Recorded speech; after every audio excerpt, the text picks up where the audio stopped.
Hello and welcome to Lecture 3. Thanks for tuning in. I'm not here today, as you know, but I wanted to still record this lecture, give a little bit more context so you're just not looking at random slides. So today we're going to be talking about some typography basics and a project that's going to be due down the road, the Bad Design Scavenger Hunt. So if you're taking type, we might be building on some of that knowledge of typography, hopefully some of the stuff you've already covered. If you take an intro to digital art, there's a few things that we're going to be hitting on again. But make sure we're taking good notes because there's definitely going to be some new stuff that's being thrown into this lecture, some things that we're definitely not going to do, some typefaces we're not going to be using. So make sure we're taking good notes. We can use those on the upcoming typography quiz, which is coming up pretty shortly. Also, we're going to need to understand some of these things for that Bad Design Scavenger Hunt. So let's get in. Let's talk about type. So type evolved from handwritten manuscripts. Especially in the West, there were these handwritten manuscripts that existed for hundreds and hundreds of years. There was different ways to write letters. There was different spellings.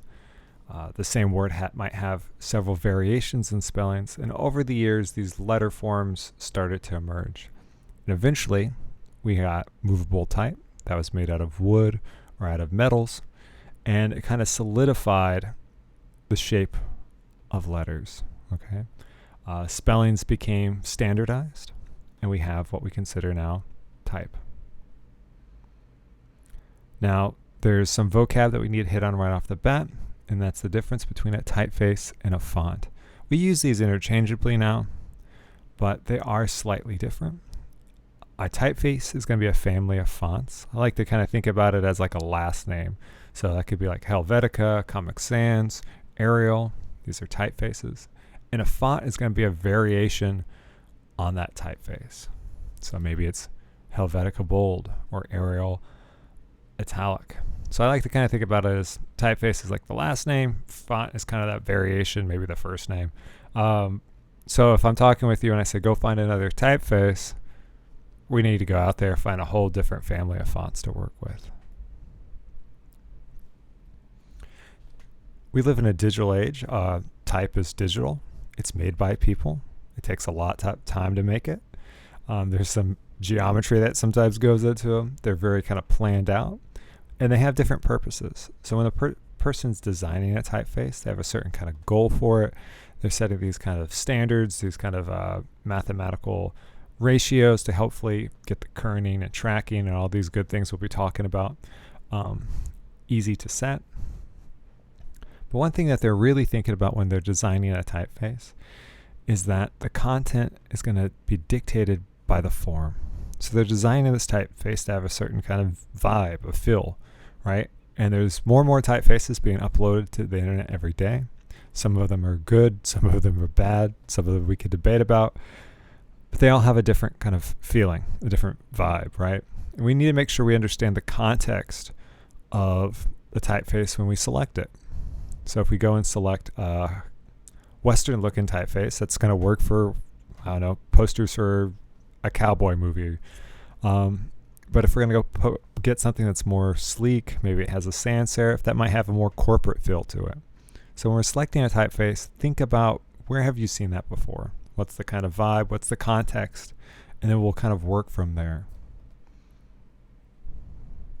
So there's a link to a video. We're going to watch this in class if somebody reminds me. It's just a SNL skit about papyrus. But let's talk about some cursed typefaces. So there's some cursed typefaces out there that you all need to make sure not to use in class. I'm going to kind of go over these. I think a lot of them at this point we already kind of know about. In pop culture, they sometimes are made fun of quite a bit. But we're going to make sure not to use these because they're used quite a bit. They're kind of cliche. The context is often designed that's not good. So we're going to try to stay away from those. So first up, we have is papyrus. So it's that one where it looks a little bit rugged. It looks kind of like almost a script. It's used in a lot of things like tea companies and hookah bars, and it's not good. It's just been way overused. It's kind of crunchy, doesn't really look too pleasing. Next up we have is Comic Sans. So it's this kind of almost hand-drawn like typeface. Kind of feels like it's from a comic book. There's some other typefaces that look similar to Comic Sans too that I would say kind of stay away from. A lot of times these kind of hand-done comic-y typefaces maybe aren't as good as just doing it with your own hand. But please don't use Comic Sans. Used way too much in a lot of bad context. We also have Bad, if we can see that. That's an Arial. Arial is kind of a clunkier one. It's not as often found on the bad type list, but I would stick away from that one too. Maybe we could try to find something else that has that sans serif, that kind of sleeker vibe, which we'll talk about serifs more down the road, but maybe we could find something that's a little bit better than Arial. Some other ones, Joker Man. This one is kind of hard to read. Some of the letter forms have a lot of like accents and stuff that just kind of distract from its legibility. I definitely wouldn't use a typeface like this. Curls, that's another one. We've probably all seen this on, I don't know, doggy daycare grooming logos, maybe some, I don't know, cosmetic type stuff. It's been overused. It's a little, yet again, hard on the eyes at times. If you want to do something where we have some curly cues, there's probably some other variations out there that'd be better, or we could just take a typeface and make our own. So let's stick away. Let's not use curls. Stencil is another one that's going to be on that cursed list that we're not going to be using. You're going to want to do something that feels military, authoritative, punk rock. You're going to go to Stencil, and I'm going to tell you to go find something else. Same thing, Hobo. Just not good. Not a good name. Not a good typeface. There's just weird things with the bowls going on with this one. I kind of hate the weird curviness and like the H's and the A's and stuff like that. It's used for a lot of bad designs. You know, sometimes these like grittier typefaces I might stay away from. If you want to add some grit to typeface, you know, that's great. Sometimes you want to give it that kind of vibe, a tactility kind of sense, make it feel like it's been hand printed. I love all those things, but there's a lot of typefaces that have this grit that's already built into it. And you can see in this one, like it looks very fake. Like the two E's have the same grit, so does like both of the O's. So we could probably take a typeface, and I could show you a few quick steps to make it look like it's gritty, and it's going to look like it's more authentic than just getting a typeface that has a built-in grit to it. This is a classic horrible typeface that was used all the time when I was your age, called Bleeding Cowboy. It is not very legible or pleasing on the eyes. You're looking at this and you're like, this is horrible. Who would ever use it? But it's been used for many album covers, and it's like they don't do anything different to it. They just keep on using this thing. It like plagued the early 2000s. Horrible stuff. So please don't use Bleeding Cowboy. That one's rough. Okay, parts of type. So we're going to talk about a few parts of type. You might be built upon these in typography, but I want to make sure we're all on the same page in case we're not taping typography right now. So first up, the first vocab word that we're going to have is a stroke. And sorry for this low res image. It's a little crunchy, I know. But a stroke is any line that defines the base of a letter form. So if I'm taking my pencil and I go and I draw a nice A, those pencil lines, those basic letter form lines, it's going to be that stroke. It's kind of how I think about it. So there's flares that we can add onto that stroke. We can adjust the thickness, but that kind of base form is the stroke. Now we're not going to go over all of this. Hopefully you're hitting on it all in typography class, but there's some key vocab words that I want to hit on so I know that you know when I say them, you understand them. So let's talk about some of this anatomy of type. First up we have is a baseline. So the baseline is an imaginary line that defines the visual base of a letter form. So we can see that all the words or all the letters are lining up, sitting on top of that baseline. If we go from that baseline, where everything sits on, And if I was a designer, I would go and figure out what my X height is. So an X height is the height of a lowercase x. So an X is kind of a square shape. If you really look at it, you can kind of measure it. Sometimes it is a perfect square, sometimes it's not, depending on the typeface. But a lot of times designers will use the height of a lowercase x to kind of plan out the rest of the height of letters. So we have the baseline, we got the X height. If something goes above our X height, it's considered usually an ascender. It's ascending above the X height. If it goes below that baseline, it's a descender. Other vocab words is serif. So serif are these right-angled or oblique feet that kind of end the stroke. They're kind of these little flares. They have a historic purpose. We'll get into that in a few minutes. But you can see that we got these serifs on this typeface, these little feet. Other kind of vocab words to hit on. So we have serifs, where we have those feet. And then we have sans serif. Sans is French, meaning without. So a sans serif or sans serif, I'm not my best at French, is a typeface that doesn't have serifs.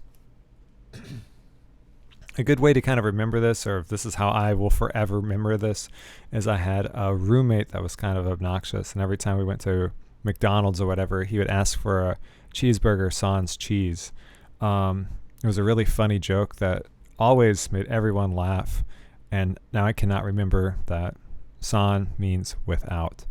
Hopefully you hate that joke too. Anyways, other things to kind of hit on. Type is physical, right? It started off as handwriting. It evolved into letter forms that could be printed. So here we have this image of movable type. We have lead type. We'll mess around with this if you take other graphic design classes just to kind of get a feel. But back in the day, type was a thing. It was a thing we could hold in our hands and move around. It wasn't just a key on a keyboard. When you would set type, you had to set it with a certain type of measurements. You had to set it in reverse. Everything was reversed. So when you printed it, it would be in the right direction. If you're taking a printmaking class, you're probably learning about that. So it was really hard also to go change the size of type. If I had a book that I was setting and it was in Gotham 12 point and I needed to switch it to Gotham 14 point, I'd have to go and reset that all by hand. It would take days and days and days to do. So be really, grateful that you live in a time period where it's really easy to go and quickly change the size of a typeface, or to change it from bold to italic within seconds and not hours. Type has its own set of measurements. We're not going to hit on this too much, but I think it's good to write it down so when you do see it in Illustrator and InDesign, you know what it is, and we'll kind of expand upon this in other classes. So there are two types of measurements specific for type. They are imperial, meaning that they are based off of an inch. So they're kind of like a standard in that. A lot of people, especially older people, still use these type measurements when designing. So you might get a file someday that is set in picas or points. So let's talk about picas and points. So here we have these two sets of measurements. We have picas, which are a little bit bigger, and there are 6 of them in an inch. Okay, so there are 6 picas in an inch, and there are 72 points in an inch. And now you use these types of measurements because if you're going to be working with really, really tiny pieces of metal type, they're either set in a standard way so you can get type and put them in order and everything's kind of nice and streamlined, but they're also really, really small. They're smaller than like a 32nd of an inch. So it's a lot easier to make measurements that are really, really detailed. So that point size is related to the height of the metal body, so that piece of metal which the typeface was cast onto. So it's not the size of the type, it's the size of the metal around the type. We can see these pieces of metal there. And a lot of the anatomy of type actually comes from printing. Things like serifs were created so that if you're printing, 1,000 books, your type doesn't break down as quick because you have these little feet that are kind of keeping the edges from becoming smoothed off over time or broken down over time, printing it again and again and again. So a lot of this kind of vocabulary and history is stemmed out of when it was made out of metal and wood. We can see that we have these standardized sizes, right? So if you've ever been in Word and you went and you wanted to change your size of your type, it's not in inches, right? It's in points. And they have these kind of standard sizes that always are popping up that are based on increments of 6 or 12. And that's kind of why, because type has its own unit of measurement. Okay, so we're going to talk about why this should probably annoy you. We're going to hit on a few more vocab words. We're going to expand upon these in the upcoming demo, but let's talk about them. So there's a couple different ways of setting type. First off is letting or leading or line spacing. And what those are, it's how the space is created between lines of type vertically. So we can see here down this image at the bottom, we've all probably done this before in Word where we've gone and changed that line spacing a little bit. You know, we can bump it up to 1.5, we can double space the thing. Within Illustrator and InDesign and Photoshop, we can get a lot more specific. And the reason why I said it's called letting or leading, back in the day, this used to be pieces of lead that were put in between the lines. So if you go listen to somebody from Britain, they're probably going to say letting. A lot of people in America say leading, or we can just call it line spacing too. So here we have a little cartoon. If you really hate someone, teach them to recognize bad kerning. I don't hate you, but I'm going to be teaching you this. And kerning is kind of a plague. It's out there a lot. It needs to be adjusted. A lot of people don't know about it, but once you know about it, you start to see it everywhere. It's on the sides of buildings. It's on posters. It's on t-shirts. It's everywhere. So kerning is going to be the distance between two letters. That's one of our vocab words. And then the one that's often confused with, that's kind of similar, is tracking. So this involves adjusting the spaces throughout the entire word. So I got another example of that. So here we have kerning, where we have a word. I'm figuring out the space between two letters at a time. Tracking is going to be through the whole word. All of the spacing is kind of being increased or decreased in tandem. So here we have pages of a book. We can see that those bigger parts of text, the headers and stuff like that, if I was the typesetter or the artist, I would be going and adjusting the kerning for those. But if I was going to do a paragraph of type, I'm going to do the tracking because it takes way too long to go and kern every little letter in, say, a 300-page book. I would just go and adjust that tracking. So hopefully that's kind of a little bit helpful. Kerning, headers, big type, that kind of stuff. Tracking is going to be that smaller stuff, paragraphs, and so on. Another kind of vocab word just to kind of for the chuckles, we have kimming, and this is the result of improper kerning. So we have the word kerning over here on the left. If there's not enough space between the R and the M, it turns into an M. And you're going to notice this, after you get done watching this video, you're going to be walking around and you're going to notice there's a lot of issues with kerning out there in the world. I like this tea kettle over here on the right, where for me, my brain reads it as T-Manx, everything, hing, better, because we got that big gap between those. And you can go look up examples of bad kerning online and see a lot of billboard signs and business cards where two letters kind of touch and they make another letter completely, and it changes how one would pronounce the word, and we might read it as something horrible. So we're going to be adjusting the kerning and tracking. We'll get more into this as we do some demos. Hopefully you've done a little bit of it in type. And onward to our bad scavenger hunt, or our bad design scavenger hunt. So this is going to be a project that's due almost at the very end of the class. I want you guys keeping your eyes out for this. We're going to try to gain skills out of evaluating designs.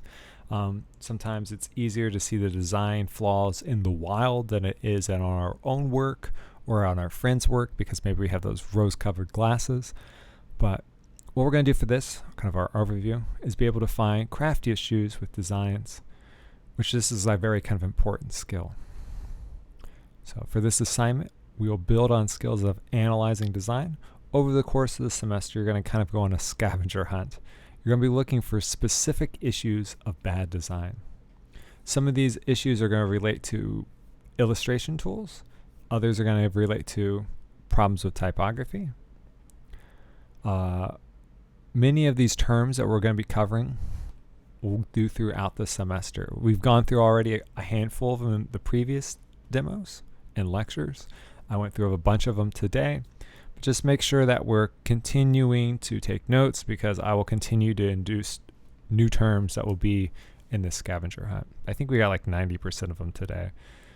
So keep out an eye for the following design problems. When you see them in the real world, take a photo on your smartphone.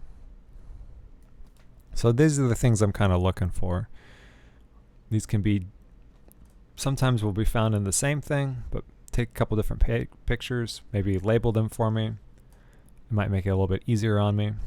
But I'm looking for 10 photos. I'm looking for these issues happening over the course of the semester. So a design that has anchor points that need to be smoothed out. So maybe we got those bumps. We need to go hit them with the smooth tool. A poster or flyer where there's too many typefaces. So kind of a good rule of thumb is maybe not having more than 3 or 4. Definitely no more than 4 probably. You can think about when you're setting type, if you need a few variations, we have a couple typefaces, but if we go and change them from bold to italic, things like that, we can get a lot more mileage out of it, but it still feels cohesive. So if we see a poster out there that has more than 4, that one's going to count.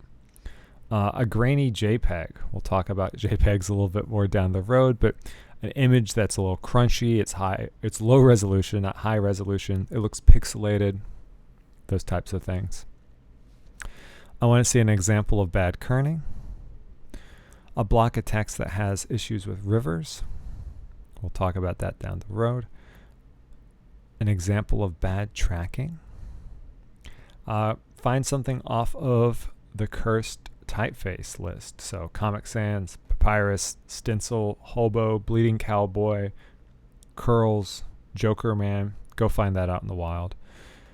Another one that we'll talk about down the road is orphans. So some type that has orphans. I'm looking for a cluttered design, something that doesn't have a sense of visual hierarchy. It doesn't use any kind of grid, that it's just things all over the place. And another, I guess the last one, so second to last one, doesn't use a grid. The last one is it has a bad sense of hierarchy. So there's no way for our eye to move around the composition. Everything's kind of competing. It's at a similar scale. So these are the 10 things we're going to be looking for out in the world. We're taking photos of them. If you could submit those photos in one PDF at the end of the semester, that would be great. These need to be your photographs, okay? So just take them with your smartphone. If there's an issue with that, let me know. If you're like, I don't know, phone's camera's broken or something, we can talk. But one thing I'm not looking for is just things from the internet. I want you to go out there, you're at the grocery store, at Walmart, at Kroger, you're looking at some flyers that people made around town hanging up, you're thinking about that kerning. I'm looking at the type that's just used for this thing right now. There's some issues with kerning, just in the auto kerning features. Another thing, people have asked me this, can we use fellow students' projects for this? And the answer is yes, let's do that. If someone has bad kerning, snag a photo of it, and we can use it for this too. So maybe that might keep people on their toes. Maybe they'll be a little bit more considerate of kerning problems if people are going to be using that for this scavenger hunt. But if you could put in one big PDF, maybe you make an InDesign or Illustrator file, you put it in there, you label it up nicely for me. But yeah, you're going to be a designer now. Go out into the world and start looking at things and taking them apart and trying to learn what people do well, and then try to learn about what people don't do well and what you don't want to do in your own designs. Okay, so that's our end. We got a demo coming up, and hopefully I'll see y'all shortly, soon. Well, take care. Have a good one.